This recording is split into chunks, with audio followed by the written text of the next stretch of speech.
জায়েদ ভাইয়ের সঙ্গে কথা হয়েছে। ইলেকশনের সময় ভালো ভালো বুদ্ধি পরামর্শ উনি দিয়েছেন।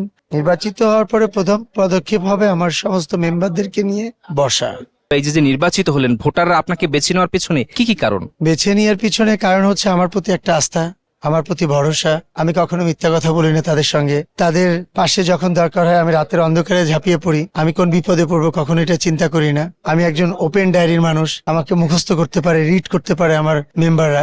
জয় এটা বলছে মানে জয় এটা করবে কনফার্ম। জয় এটা চেষ্টা করতেছে মানে এটা চেষ্টা করতেছে মানে এটা 100% না হলে 80% হবে কনফার্ম। সো এই জায়গাগুলো একটা আস্থার জায়গা এতদিন আমি তৈরি করতে পেরেছি। সো সেই জায়গাটা থেকে, মেম্বারদের ভালোবাসার জায়গা থেকে আমি অনেক ঋণী। অনেক ভালোবাসা তাদের প্রতি আমার। স্যান্ডেলিনা সো, রূপচর্চায় আভিজাত্য। নির্বাচিত হওয়ার পরে প্রথম পদক্ষেপ কি হবে আপনার? নির্বাচিত হওয়ার পরে প্রথম পদক্ষেপ হবে আমার সমস্ত মেম্বারদেরকে নিয়ে বসা, তাদের সঙ্গে কথা বলা, তাদের পরিকল্পনা শোনা, তাদের প্রবলেমগুলো কি কি আছে জানা এবং সেটাকে পরিপূর্ণভাবে এক্সিকিউট করে সেগুলোর সমাধান করা। জায়েদ ভাইয়ের সাথে আপনার খুব ভালো একটা সম্পর্ক ছিল আমরা দেখেছি। তো এই নির্বাচন নিয়ে জায়েদ খানের সঙ্গে কোনো কথা হয়েছে কিনা?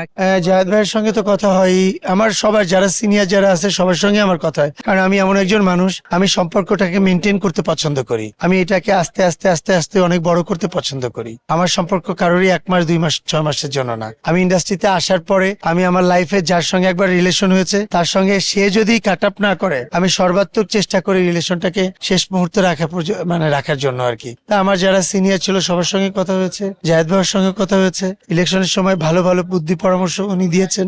আপনার যে প্রতিপক্ষ ছিলেন নির্বাচনে, রোমানা ইসলাম মুক্তি, নির্বাচন শেষে ওনার সঙ্গে কোনো কথা হয়েছে কিনা এটা একটু জানতে চাই। নির্বাচন শেষে কথা হয়নি। যাওয়ার আগেই আমি তাকে বোন হিসাবে বুকে জড়িয়ে নিয়েছিলাম। আমি বলেছিলাম যে তোমার সঙ্গে কথা আছে, একসঙ্গে কাজ করতে চাই। আমি অবভিয়াসলি সবাইকে নিয়ে কাজ করতে চাই। সবাই যদি আমাকে একটু সাপোর্ট করে, যারা আজকে নির্বাচিত হয়নি আমি তাদেরকে নিয়েও কাজ করতে চাই। সবাইকে নিয়ে একটা উপকমিটি করে বিভিন্ন সেক্টরে কাজ করব, সমিতির কল্যাণের জন্য কাজ করব।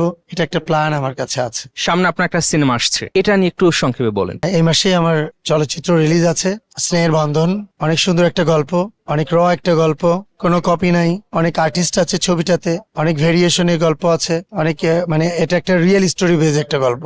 আমার মনে হয় দর্শকরা প্রতিটা মুহূর্তে মুহূর্তে অনেক বেশি এনজয় করতে পারবে। অনেক বেশি ফ্যামিলিয়ার ছবি এটা। ভাবিকে নিয়ে একটু বলেন, আপনি মনে হয় একটু কৃপণতা করছেন। স্ট্রাগল করেছে, আমাকে ভালোবাসা, আমাকে সম্মান করা, আমাকে যতটুকু পারে সাপোর্ট করা, এটা তো তার দায়িত্ব। আমারও সেম দায়িত্ব আমি পালন করি সর্বোচ্চ দিয়ে, তার সম্মানের জায়গাটা ঠিক রাখার জন্য, আমার দায়িত্বের জায়গাটা ঠিক রাখার জন্য।